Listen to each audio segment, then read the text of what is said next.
সারাদিন যারা গুপ্ত গুপ্ত বলে মুখে ফেনা ওঠেন, গুপ্ত সংজ্ঞা কি আপনারা জানেন? সংজ্ঞা আমি তিনটা আপনাদের সামনে উপস্থাপন করব। সংজ্ঞা নাম্বার 1, যারা সেনাবাহিনীর কাছে মুসলেখা দিয়ে বলেছিল আর কোনদিন রাজনীতি করবো না, তারা 17 বছর লুকিয়ে থেকে ক্যামেরার সামনে মুখ দেখিয়ে ভারতের অনুমতি দিয়ে তারা দেশে রাজনীতি করে, তারাই প্রকৃত গুপ্ত।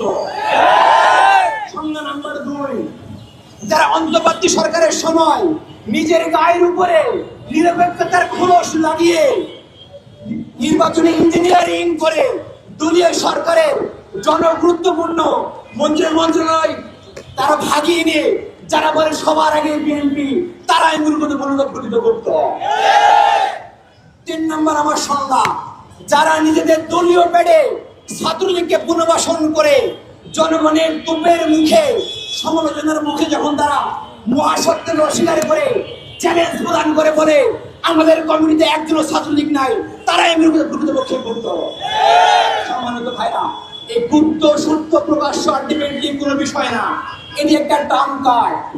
বিএনপি সরকার যখন ধারাবাহিকভাবে দেশ চালাতে ব্যর্থ হয়েছে, তখন তারা ব্যান করে গুপ্ত ট্যাগ দিয়ে ছাত্রদলকে মাঠে নামিয়ে দিয়েছে, যাতে করে জনগণের দৃষ্টিভঙ্গি অন্যদিকে আড়াল করা যায়, অন্যদিকে প্রভাবিত করা যায়। মনে রাখবেন, জনগণ এখন বোকা না। আমরা দেখেছি আইনে আপনাদেরকে ঋণ দেয় না, ইরান আপনাকে তেল দেয় না, আপনারা তেলের দাম বাড়িয়েছেন, জ্বালানির দাম বাড়িয়েছেন, 5 কিলোমিটার লম্বা রাস্তা ধরে আমাদেরকে তেল নিতে হয়, চাঁদাবাজি করছেন, মামলা বাণিজ্য করছেন, দ্রব্যমূল্যের ঊর্ধ্বগতি বেড়ে গেছে। আপনারা এগুলো বলার পরে মনে রাখবেন না, ক্যাম্পাসে মারামারি করে শিবিরকে উস্কিয়ে দিয়ে আপনারা আপনাদের ব্যর্থতা আপনারা শাক দিয়ে মাল থাকার চেষ্টা করছেন।